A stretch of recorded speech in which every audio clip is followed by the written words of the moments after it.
mano vardas yra Bill. Aš dirbau gaisrininku.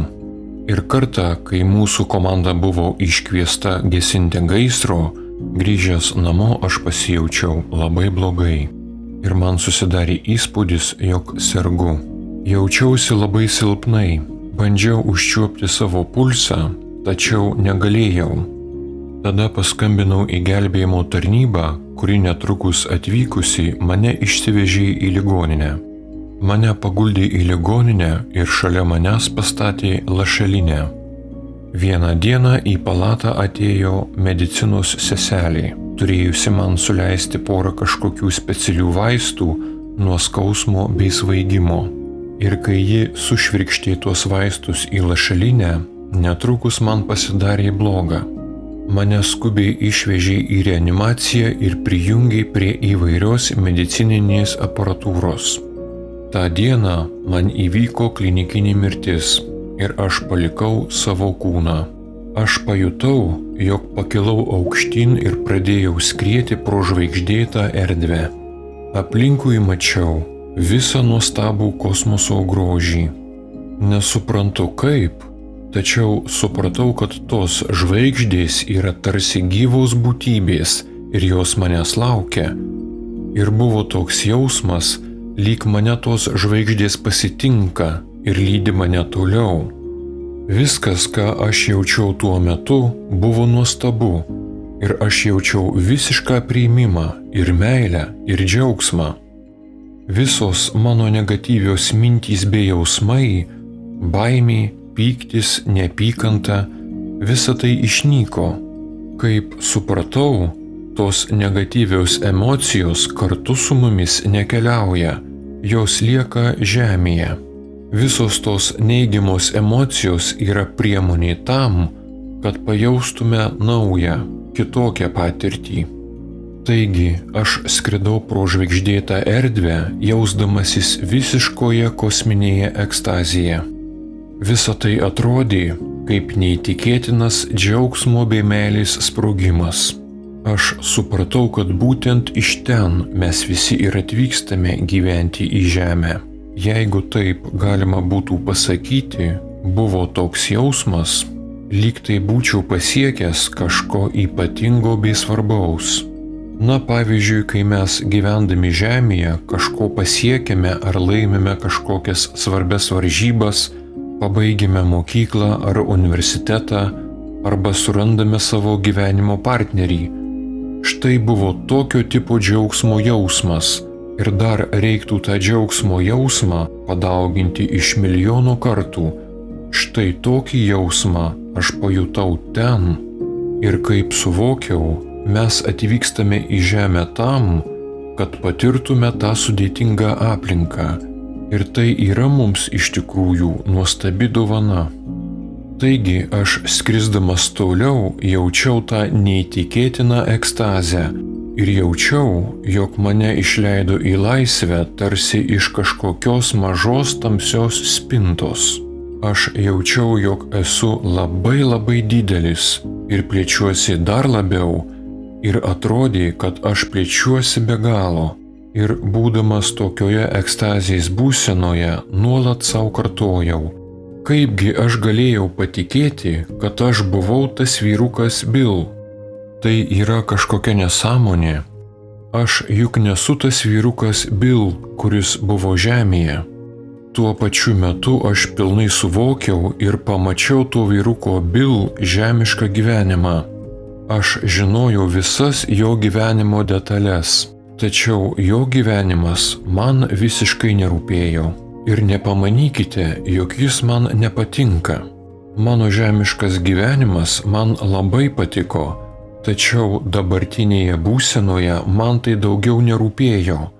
Ir nieko bendro nenorėjau turėti su tuo žemišku kūnu. Ir mintis, kad grįžčiau atgal, man buvo visiškai svetima. O mano buvęs kūnas man atrodė lyg banano žievė. Kągi tu tokio darysi su banano žieve? Tiesiog ją išmeti į šiukšliadėžę. Man lygiai taip pat atrodė ir mano panaudotas kūnas. Ir štai aš skrendu ir atsidūriau kažkokioje vietoje, kuri man atrodė buvo tarsi materiali.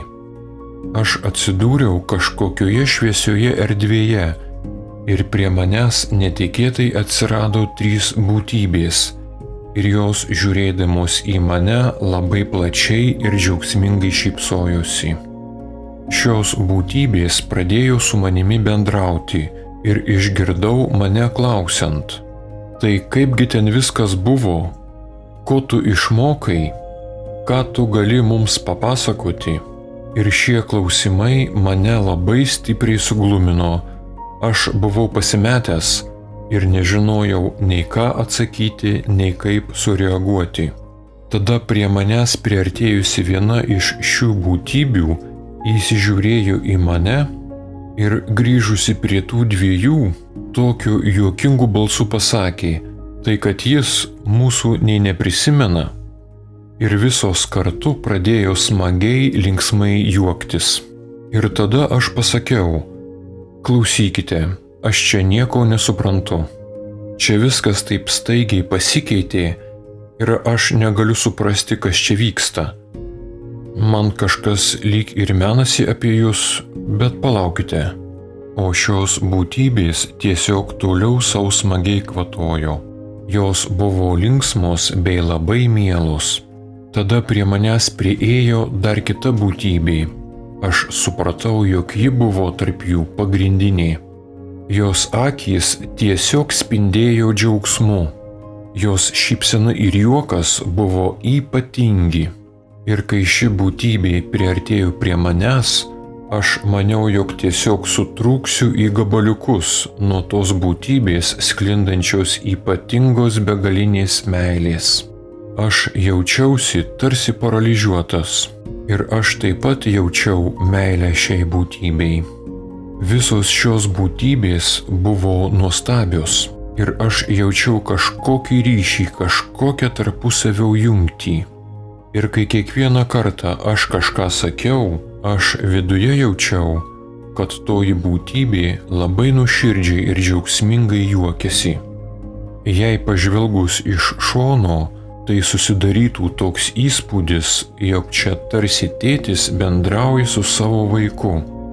Toji būtybė mane mylėjo ir mylėjo be jokių sąlygų. Ir kažkuriuo momentu aš pasakiau: aš iš čia tikrai niekur negrįšiu. Niekada. Nė už ką savo laisva valia niekur neisiu. Jeigu man reikės išeiti, tai jūs turėsite mane kažkur patys patalpinti. Tada aš jų paklausiau: ką dabar darysime? Gal peržiūrėkime mano gyvenimą? Ir mano pasiūlymas šiai pagrindiniai būtybei labai patiko ir ji pasakė: na taip, žinoma, nuo kogi tu norėtum pradėti? Ir aš pats pradėjau pasakoti apie savo gyvenimą, apie savo darbus, apie pasirinkimus, apie pasiekimus, apie karjerą ir supratau, kad manęs niekas nei neklauso, kad jiems visa tai visiškai neįdomu. Ir tada supratau, kad čia negalėsiu pasilikti, kad tai dar nėra mano gyvenimo pabaiga. Ir pagrindiniai būtybei man pasakė: gerai, užteks, tau reikia grįžti atgal. Aš buvau priblokštas, aš pagalvojau: ką, atgal? Aš tikrai negrįšiu, jokių būdų. Ir toji būtybė pasakė: ne, tu grįžti atgal. Tau reikia dar atlikti kai kuriuos darbus ir jie yra labai svarbus. Tada tos 3 buvusios būtybės išnyko ir jų daugiau nebemačiau. Likome tik aš ir toji pagrindinė būtybė. Ji man pakartojo, jog man tikrai reikia grįžti atgal. Ši būtybė priartėjo prie manęs ir visa toji materialios išvaizdos erdvė pradėjo tarsi byrėti į gabaliukus.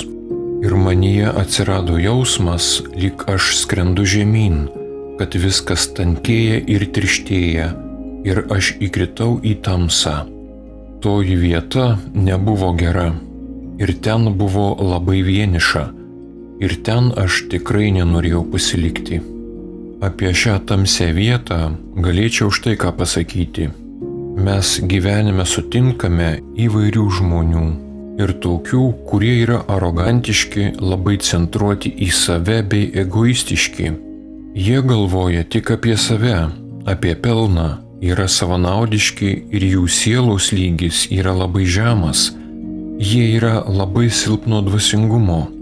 Kai mirdami mes paliekame savo kūnus, mūsų sielos esmė mus atves į mums labiausiai tinkančią būseną anoje pusėje.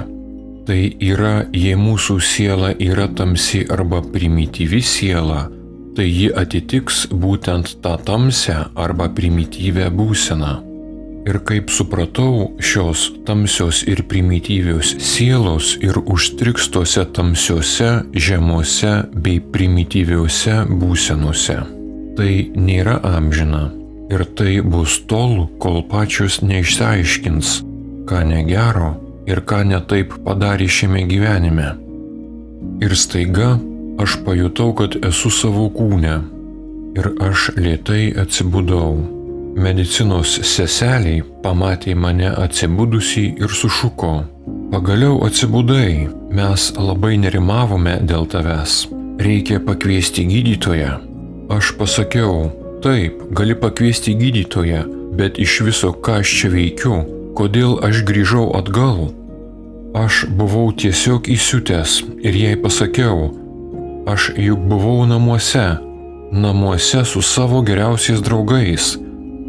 Kaipgi taip nutiko, kad aš čia vėl grįžau?" Ir kai grįžau atgal, aš nežinojau nei ką man daryti, nei kaip man tvarkytis. Kaip susitaikyti su tuo grįžimu atgal. Ir visgi suvokiau, kad reikia gyventi toliau, nes tu juk esi kelyje. Tu esi čia tam, kad gautum tam tikrą patirtį ir toji patirtis tau buvo suplanuota. Taip, kad gyvenk toliau ir padaryk taip, kad kitoje pusėje tavimi didžiuotųsi. Savo gyvenime daryk pačius geriausius pasirinkimus.